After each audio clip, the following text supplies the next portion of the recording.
Iyi ni radio BBC gahuza miryango ivugira i Londres kuri metero 19 25 31 na 41 no ku mirongo ya FM mu karere k'ibiyaga bigari no kuri internet kuri bbcgahuza.com.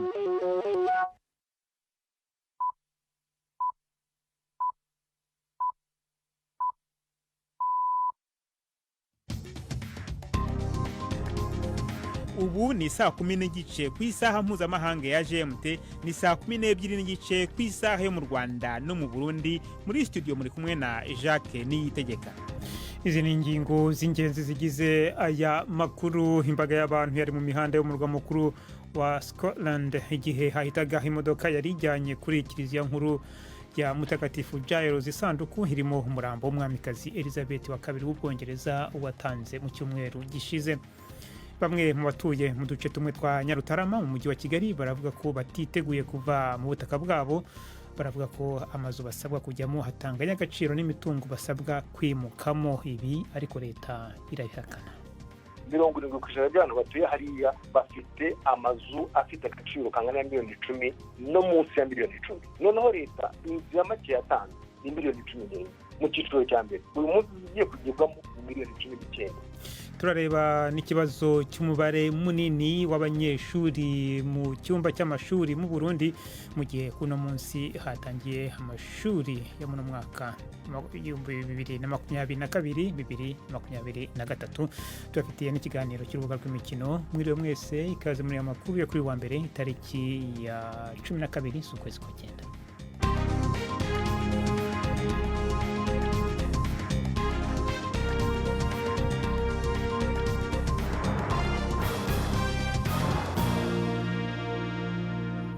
Ayo makuru yose ndetse n'ayandi mu buryo burambuye ni mu kanya. Florentine Kwizera amaze kutugezaho muri make amakuru y'ingenzi avugwa hirya no hino ku isi.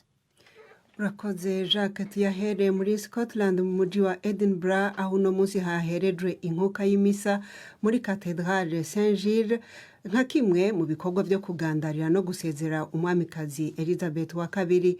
Urugori rwiwe canke ikamba rya Scotland rwari ruteretse ku isanduku y'umwamikazi ifutse n'ibendera y'ubwami.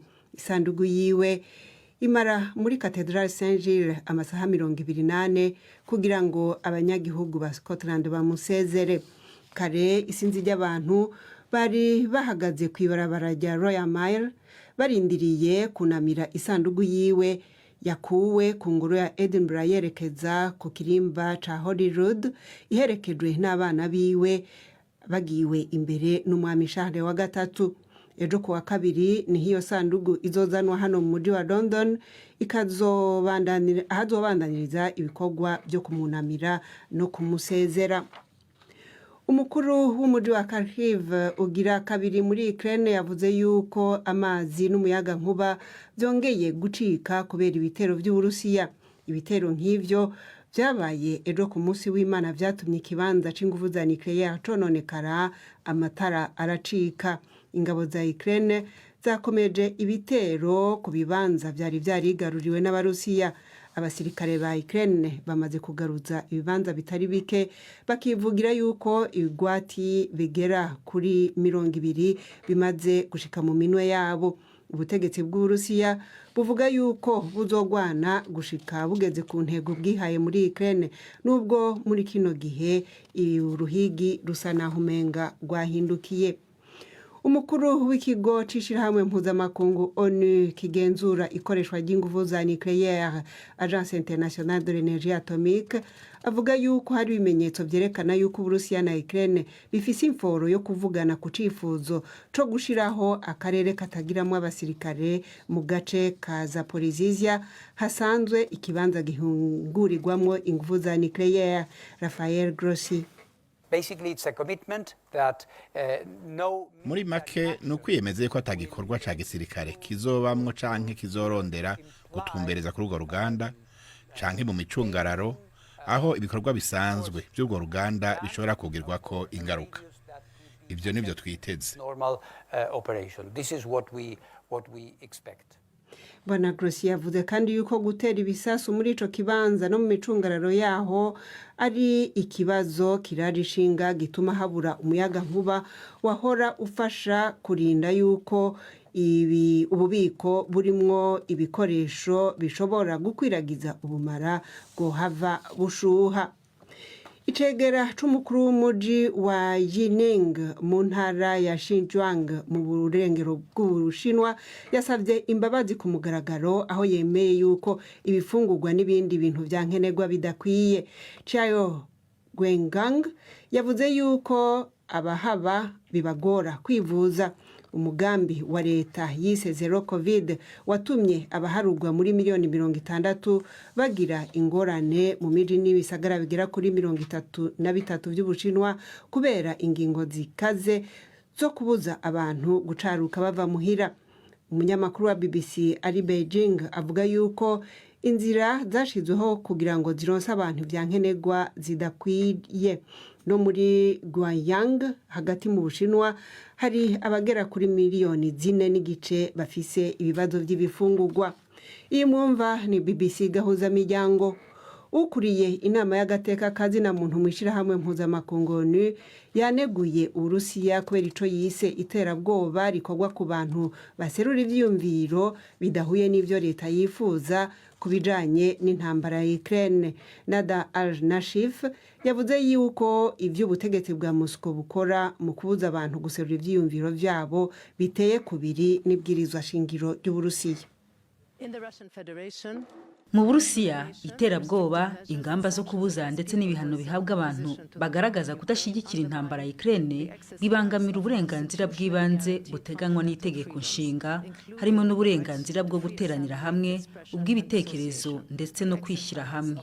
Igitutu gishirwa ku banyamakuru, gukumira imbuga za interinete ndetse n'ubundi buryo bwo gukumira ubwo ari bwo bwose binyuranije n'itangazamakuru risakaye ndetse bibangamira uburenganzira bwo kugira ku makuru.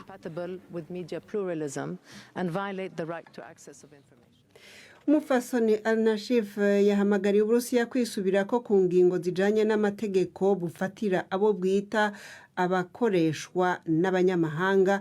Iyi nyito ikabikunze guhabwa abo leta ishaka gutunga gatoke baba abigenga canke abadatinya guserura ivyiyumviro vyabo. Al-Nashif ari ku buyobozi bw'inama y'agateka kazi na muntu mushirahamwe ONU kugezaho Volker Turk aheruka gusubirira Michel Bachelet azoheza agafata ayo mabanga mu buryo bwuzuye. Ishami ry'ishyirahamwe mpuzamakungu rirejwe agateka kazi na muntu rirejwe akazi nako riragereranya ko miliyoni 50 z'abantu bakoreshejwe ibikorwa by'ubucakara barimwo ahanini abagore n'abana.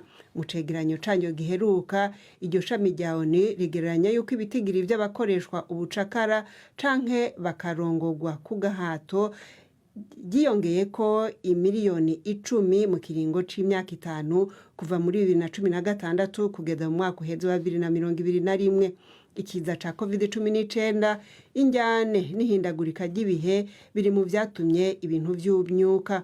Umukuru w'ikigo ca ONU kijejwe akazi avuga yuko biteye akoba kubona atagahengwe kaboneka, akavuga yuko ata mpamvu zishobora gusobanurwa zerekana ukuntu agateka kazi na muntu gakomeza guhungabana. Jacques urakoze Florentine Kwizera.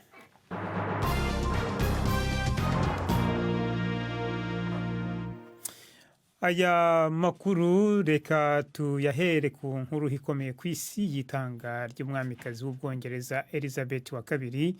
Kuri munsi wa gatanu kuva yitabye Imana, isanduku irimo umurambo we iri muri katedrale cyangwa se kiliziya nkuru ya Mutagatifu Giles mu mujyi wa Edinburgh, umurwa mukuru wa Scotland. Biteganijwe ko uwo murambo uhamara amasaha 24 muri iyo katedrale kugira ngo abaturage ba Ecosse bashobore kumusezeraho. Bimaze kwemezwa ko azashyingurwa ku itariki ya 19 za kuno kwezi kwa 9. Ali Yusuf Mugenzi niwe wakurikiranye ibyo myiteguro. Turi kumwe nawe hano muri studio. Reka duhere mu mujyi wa Edinburgh. Byifashe gute Ali Yusuf Mugenzi? Edinburgh abaturage hafi ya insinzi nkoreshejwe jambo bitabiriye kuza gusezera cyangwa kureba ukuntu umurambo winjira muri uwo mujyi. Hari umwami nawe yari ahageze n'abavandimwe be bari bahari n'abana be bari bahari. Ubwo uvuye mu ngoro y'ubwami ya Hyde Road nibyo wagiye bawujyana muri kiliziya ya St Gilles, niho twari umaze kubivuga. Aho ngaho niho habereye misa. Hari abanyacyubahiro benshi ndetse na minisitiri w'intebe wa Scotland Nicola Sturgeon nawe yari ahari hamwe n'abandi bategetsi bayoboye iki gihugu. Kubera iki umurambo cyangwa se umugogo we wabanje kujya muri Scotland? Ni ukubera yitaba Imana cyangwa atabaruka Queen Elizabeth yari mu ngoro y'ibwami ya Balmoral rero iri muri Scotland, niho yakundaga kujya kuruhukira mu gihe cya sama, igihe cy'izuba. Ni naho rero urupfu rwamusanze aho ngaho. Ubwo rero bamukuye Balmoral muri Scotland bamuzana mu mujyi wa Edinburgh. Edinburgh ni umurwa mukuru wa Scotland. Bavuga ko yahakundaga kandi hari amateka akomeye y'ubwami na Scotland. Hanyuma rero hemejwe n'itariki yo kumushyingura. Tariki yo kumushyingura yemejwe n'umwami Charles wa gatatu. Avuga ko yemeye ko tariki ya 19, ni ukuvuga ko kuwa mbere w'icyumweru gitaha niho azashyingurwa. Kuwa mbere w'icyumweru gitaha rero akazaba ari n'umunsi w'akaruhuko cyangwa se w'ikiruhuko hano mu Bwongereza. Reka rero dukomereze hano makuru mu karere k'ibiyaga bigari. Abatuye muri tumwe mu duce twa Nyarutarama mu mujyi wa Kigali baravuga ko batiteguye kuva mu butaka bwabo mu gihe basabwa n'umujyi wa Kigali mu kubwimukamo. Umujyi wa Kigali uvuga ko wimura aba bantu mu rwego kubahiriza igishushanyo mbonera cy'umujyi wa Kigali ndetse no gutuza abaturage hatabashyira mu kaga. Umujyi wa Kigali uvuga kandi ko abaturage bagomba kwimukira mu mazu bubakiwe ahitwa mu Busanza, mu gihe abaturage bamwe basaba guhabwa ingurane y'amafaranga. Hari igice cy'abaturage bemeye kwimukira mu mazu bubakiwe, ariko abandi bakavuga ko amazu basabwa kujyamo atanganya agaciro n'imitungo basabwa kwimukamo. Ni inkuru mwateguriwe na Jean Claude Mwambutsa i Kigali. Umujyi wa Kigali uvuga ko icyemezo gisaba abaturage kwimuka cyafashwe kubera inyungu z'igishushanyo mbonera. Uyu mujyi uvuga ko uwimutse agomba guhabwa ingurane y'imwe mu nzu zubatswe mu buryo bw'amagorofa mu gace ka Busanza mu karere ka Kicukiro. Bamwe mu baturage bemeye kwimuka ubu bakaba barageze mu mazu mashya, ariko hari n'abandi badakozwa ibyo kwimuka. Ese bo banenga iki aya mazu bahabwa? Inzu ni iyanjye, ureba aho haruguru bambariye miliyoni 16, kandi ngewe iyo nkurikije amafaranga igena agaciro amafaranga nari maze kuhapoteza nsanga ari muri miliyoni 50 na zingahe. Umugena agaciro wanjye aje ampa miliyoni 80. Amaze kumpa miliyoni 80, igena agaciro narisubije ku karere ntibigeze bongera kugira ute kunsubiza. Ngewe mfite umuvandimwe uba hano tuvukana, afite imiryango 8 n'inzu abamo y'ibyumba 3 na salo. Abana akabona aho bajyama, nawe akagira ubwisanzure mu cyumba cye, akagira n'inzu zimwinjiriza kuko ku kwezi ataburi 200 yakwinjiza kugira ngo ubuzima bwe bukomeje. Yagurishije iwabo aho yavuye, aza kurundarunda ahatuma abaho. Uramufashe uramujyanye mu Busanza mu nzu y'icyumba na salo, nazabona hajyamisha abana, nazabonaho umuvandimwe naza kumusura azajyama. Ntabwo ari abafite imitungo gusa bavuga ko babangamiwe n'itegeko ribasaba kwimuka. Aka ni agace kari gatuwe n'abafite amikoro makeya ku buryo byorohera abashaka amazu yo gukodesha atabahenze. Ikibazo dufite ni ukuntu twiyatanze amafaranga tukaba tugiye gusohorwa tutazi niyo twerekera, kandi nkanjye mfite abana 6. Rero dufite impungenge y'aho turi bwerekere. Nk'ubu nanjye ahantu nabaga nari maze kwishyura nyir'inzu amezi 2. Ubwo rero amakuru mfite bari kumbwira ngo ninsohokemo ngende.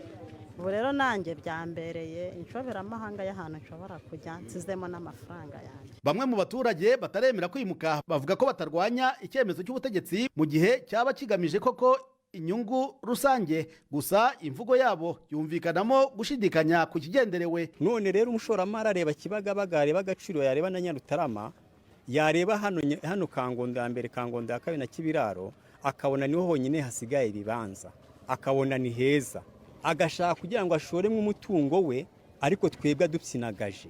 Icyo rero nicyo kintu tutari gushaka. Ntabwo twigomeka, icyo tudashaka ni uburyo batwimuramo. Kubahiriza igishushanyo mbonera ndetse no gucunga neza ubutaka butoya umujyi wicayeho ngo nicyo cyatumye umujyi wa Kigali ufata icyemezo cyo kwimura aba baturage. Umuyobozi w'umujyi wa Kigali Prudence Rubingisa ejo ubwo yumvikaniraga kuri televiziyo y'igihugu: dufite indi miryango 267 iri ku buso butari ubwabo. Dufite UPI yawe, ariko inyuma mu gikari washyizemo undi muryango ugurisha umuntu. Muri kuri UPI imwe muri abantu babiri, harimo abashaka kwimuka ku nyungu rusange, harimo abashaka kwimuka kubera ko bagomba gutuzwa heza, kabone n'ubwo bari badafite n'ibyangombwa. Umujyi wa Kigali uvuga ko amazu umaze kuzuza mu Busanza akaba 1500, akaba yaruzuye atwaye akayabo ka miliyari 23 z'amafaranga y'u Rwanda. Umujyi uvuga ko imiryango yari ku butaka bugomba kwimurwa abaturage ikaba 1500, mu gihe abaturage bo bavuga isaga 2000. Muri aba abasaga gato 600 bamaze kwemera kwimukira mu Busanza, naho igice kinini kikaba kigizwe n'abataremera kuhava, barimo 117 batanze ibirego mu nkiko. Jean-Claude Mwambutsa, BBC Gahuza Miryango, i Kigali. Mu gushaka kumenya ku buryo burambuye icyo leta y'u Rwanda ivuga kuri kino kibazo, twanavuganye n'umuvugizi wayo wungirije Alain Mukurarinda. Amazu muri Kangondo, amazu ari muri Kibiraro, amashusho arahari, n'amazu yandi bagomba kwimukiramo yubatswe arahari. Niba inzu yubakishije amatafari, inzu igeretse, inzu isakaye, inzu ifite imihanda, ibitaro, amavuriro, amashuri n'ibiki byose, n'ahandi hantu umuntu umwe wimutsa kubwira ati imvura yarayiguye ntabwo naraye impagaze kuko natinyaga ko amazi yinjira mu nzu, n'ahandi hantu imvura iguye n'amazi yose asabona haca n'ay'imyanda akazamuka. Ibyo bintu abantu bajya babisobanura neza, kuvuga amazu n'amazu. Icyo ni kimwe. Cya kabiri, imibare irahari mu mujyi wa Kigali ntabwo ari ibanga.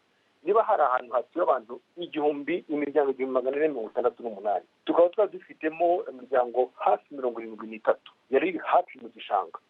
Bivuze ngo abantu bundi batuye mu gishanga nta nubwo baba bafite ibyangombwa by'ubutaka ko ntawe ugihabwa. Tukaba dufitemo imiryango 467. Ahangaha hari itasubiza ikibazo warumbajije, bari batuye mu nzu iri munsi ya metero kare 10, ni imiryango 467.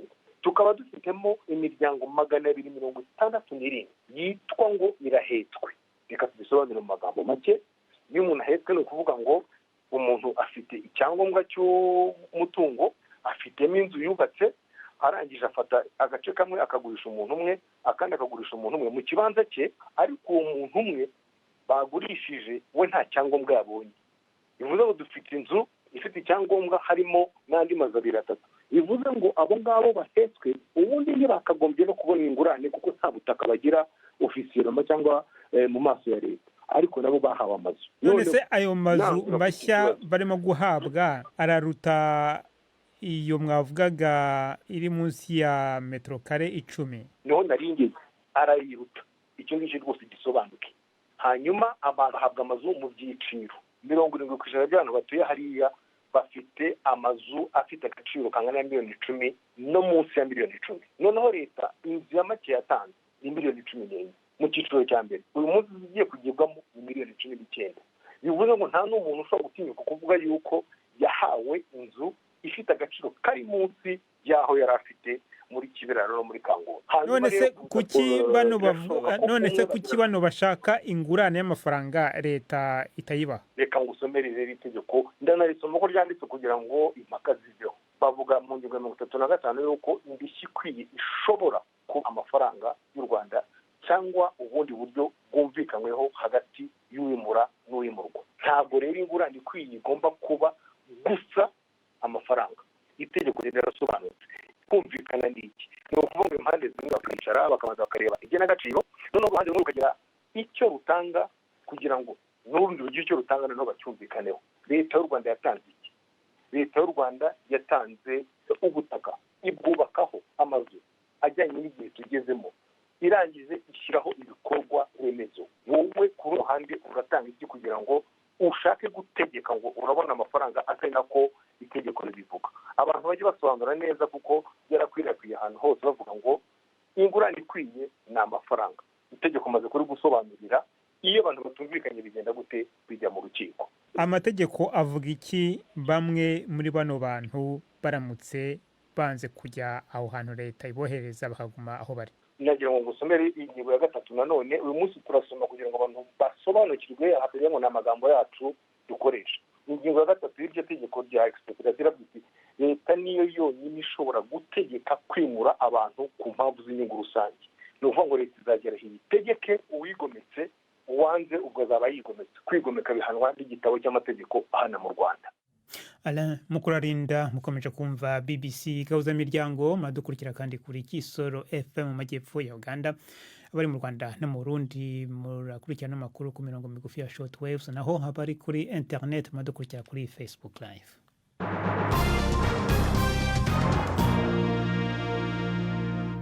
Dukomereze mu Burundi, aho kuri uyu munsi ibihumbi by'abana bongeye gufata inzira y'ishuri. Ubwo hatangiye umwaka mushya w'amashuri mato n'ayisumbuye. Uyu mwaka utangiye mu gihe urwego rw'uburezi rwugarijwe n'ibibazo bitari bikeya, na cyane cyane cy'umubare munini cyangwa umurengera w'abana mu cyumba kimwe cy'ishuri, ku buryo bigira ingaruka ku bumenyi bwabo, kuko badashobora gukurikira ibyigwa neza. Kugira ngo tumenye ukuntu iki kibazo cyifashe mu mashuri y'intango, navuganye na Cassien Gashirahamwe, umwishyirahamwe bafashe bige, atangiye asobanurira ibijyanye n'amashuri yo mu ntango mu Burundi.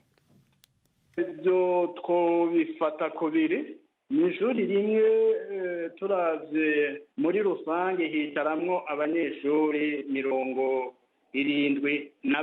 ibyo twokwita moyenne. Mugabo rero twebwe icyo tuvuga ntituraba iyo moyenne muri rusange, kuko hari aho usanga hamwe hamwe hariho bakeyi, mugabo ukazusanga hariho n'ayandi mashuri harimo igitigiri cy'umurengera. Ukazusanga hariho mbere y'ishuri usanga ryakira abana barenga 100 kure n'iyo. Hanyuma narivuze yuko twobivuga kubiri, kuko habigeze gufatwa ingingo ya kera y'ikintu bita double vacation, yuko abana biga mu migwi bakaza barakurakuranya. Mugabo ukazusanga mu ishuri rimwe wumva hazayo abanyeshuri barenga 100, mugabo kubera hariho baca babyaca mu migwi, ugasanga umugwi umwe urimo abanyeshuri muri rusange bangana barenga 50 gatoyi. Mugabo ukazusanga rero aho habari muri rusange ugiye kuraba ugasanga hariho amashuri usanga harimo ibitigiri muri iyo migwi by'umurengera barenga 150, 160, ngira ngo n'ugushika ku 200. Twebwe rero niho riheza bikaduterera impungenge, kuko ishuri ririmo abanyeshuri b'umurengera naho ryoba ari rimwe, mbebwe tutadusaba yuko n'iryo shuri kurigira nk'ayandi, kugira abanyeshuri bari muri ako gace nabo babone kwiga neza. None kugira ngo mu ishuri rimwe hajyemo abana barenze 100 biba byagenze gute? Biterwa n'iki? Ko tubibona uko babitubwira, kugira abanyeshuri barinde barenga 100, leta yarigeze gufata ingingo, nari nabivuze, ingingo nziza twashimye yo guhebera abana amafaranga bahora batanga kugira biyandikishe baje ku ishuri. Hanyuma abana baraheva baraja mu ishuri ari benshi cyane. Urumva hararenze ko abanyeshuri benshi, kuko hariho abanyeshuri basa n'abari barahevye ishuri, bahavuye bakagaruka bakiga, ugasanga batanguye bafite imyaka irenze y'abana bategerezwa kuba bari mu ishuri. Icyo cyaratumye rero haba igitigiri kirekire cyane.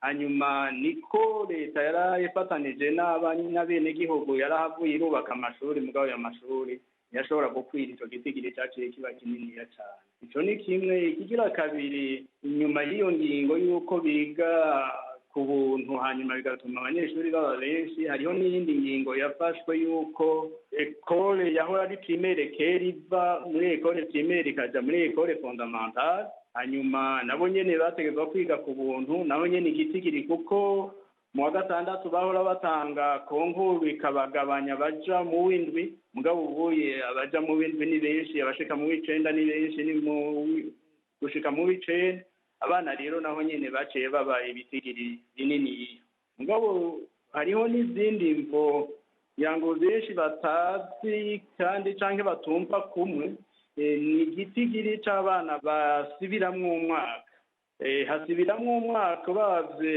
igitigiri gisibiramwo umwaka ni kininiya ubuye turavye muri rusange hafi 30% mu mashuri shingiro barasubiramwo umwaka abo bana ngiye kuraba baca batwara ibibanza byinshi. Kasien Gashirahamwe turacyagerageza kumva icyo abashinzwe uburezi muri leta y'u Burundi bavuga kuri kino kibazo.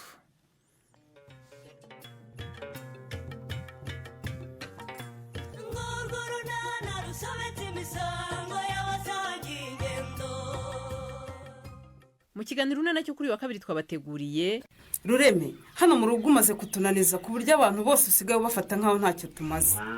Igikurikiyeho rero ndumva ngiye kureba abantu nkabiyambaza kuko birarenze bimaze kutugera.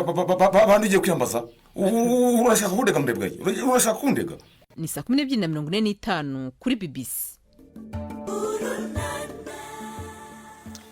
Ubu noneho ni umwanya w'ikiganiro cy'urubuga rw'imikino uyu munsi mwateguriwe na Yves Bucyana. Amakuru y'imikino nyahere mu Rwanda mu mupira w'amaguru ikipe ya APR FC kuwa gatandatu yatsinze US Monastir yo mu gihugu cya Tunisia igitego kimwe ku busa umukino ubanza wo guhatanira igikombe cyabaye ya mbere iwayo ku mugabane wa Afrika. Ni umukino wabereye kuri stade Huye mu majyepfo y'u Rwanda. Umukino wo kwishyura uteganyijwe kuzabera mu gihugu cya Tunisia.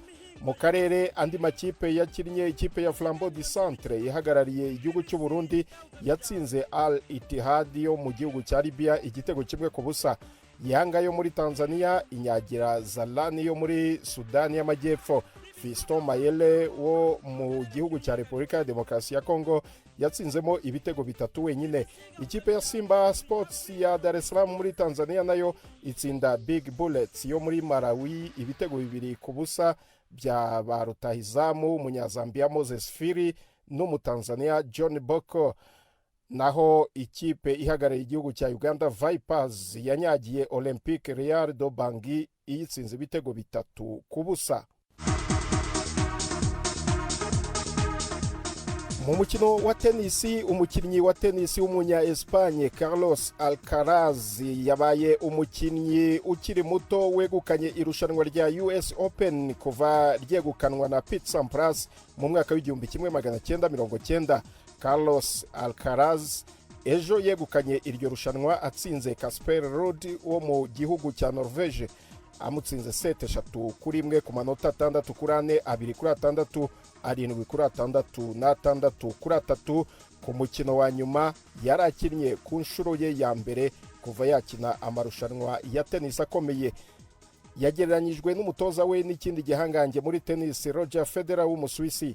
Amaze gutsinda US Open ku cyumweru uwo munya Espagne ubu akaba ari we mukinnyi muto ku isi ku mwanya wa mbere mu mateka ya tenisi y'abagabo. Ku mwanya wa mbere ku isi awusimbuyeho Daniil Medvedev wo mu gihugu cy'Uburusiya. Uyu musore w'imyaka 19 kandi niwe muto wegukanye rimwe mu marushanwa akomeye cyane muri tennis Grand Slam kuva mugenzi we w'umunya Espagne Rafael Nadal yatsinda irushanwa rya French Open mu mwaka w'2005. Ngaruke mu mupira w'amaguru ku mugabane w'Uburayi ikipe ya Wolverhampton yo mu cyiciro cya mbere mu gihugu cy'Ubwongereza yasigishije Diego Costa wahoze ari rutahizamu wa Chelsea ubu akaba yari umukiriya wigurisha kuko nta kipe yari afite kuva yava mu ikipe yo muri Brazil ya Atletico Mineiro mu kwezi kwa mbere uyu mwaka. Diego Costa w'imyaka 33 yasinyiye kuzakinira ikipe ya Wolverhampton kugeza imikino ya shampiyona y'uyu mwaka irangiye. Munyemerere mpiniraha amakuru y'imikino mwayateguriwe kandi muyagezwaho na Yves Bucyana. urakoze Yves Bucyana ni nawe rero ushoje amakuru yacu kuri uyu wa mbere itariki ya 12 z'ukwezi kwa 9 n'amakuru yarahagarariwe na Prudence Mbyumva mwakoze cyane guhitamo BBC Gahuza Miryango. Amakuru yacu arakomeje no ku rubuga rwacu rwa internet bbcgahuza.com ndetse no kuri Facebook. Muramukeho.